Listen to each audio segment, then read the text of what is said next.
Dans notre méditation précédente, nous avons cherché à identifier les 144 000 disciples de l'agneau.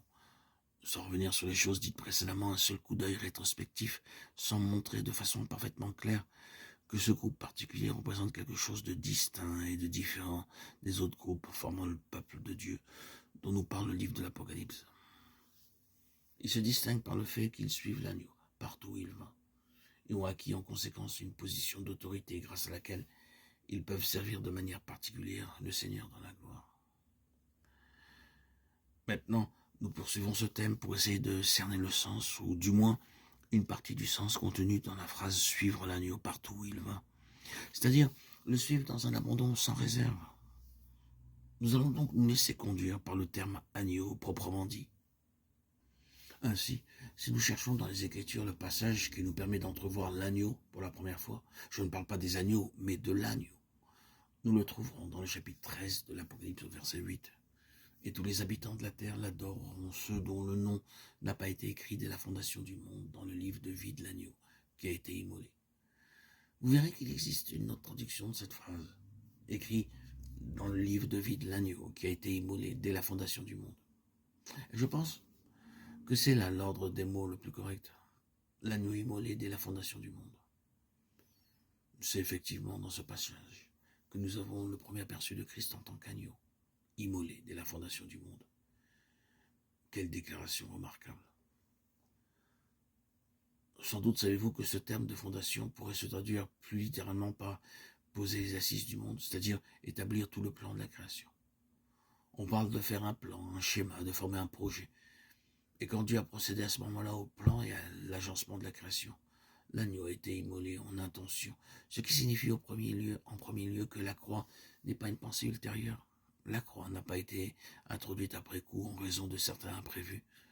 La croix existait dans la préscience de Dieu, comme nous l'avons lu dans Acte 2, verset 23, livré selon le dessein, arrêté selon la préscience de Dieu, livré selon la préscience de Dieu, l'agneau immolé dès la fondation du monde. Ceci nous ramène au conseil éternel de Dieu, à un dessein formé, un dessein projeté et mis à exécution.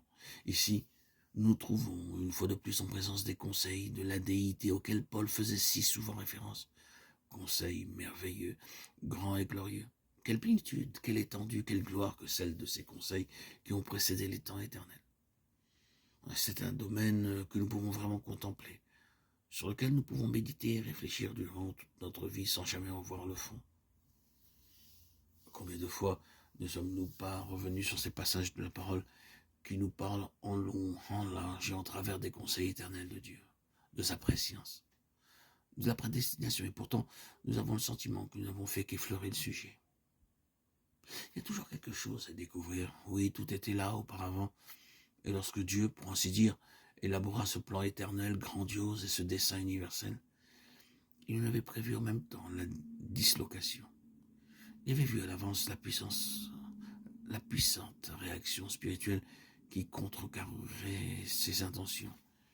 Il évalua la situation dans son ensemble, sachant que la nature même de ce dessein devait laisser la porte ouverte à une obéissance, une consécration et une acceptation délibérée. L'amour étant le moteur de la création, il fallait laisser la place au libre arbitre, et Dieu vit à l'avance le choix que ferait l'homme, tout en prévoyant la formidable activité qu'exerceraient les puissances spirituelles contre ce dessein.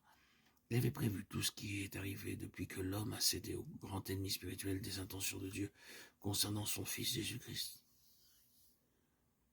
Dans sa préscience, Dieu avait paré à cette éventualité et la rédemption fut aussitôt instaurée.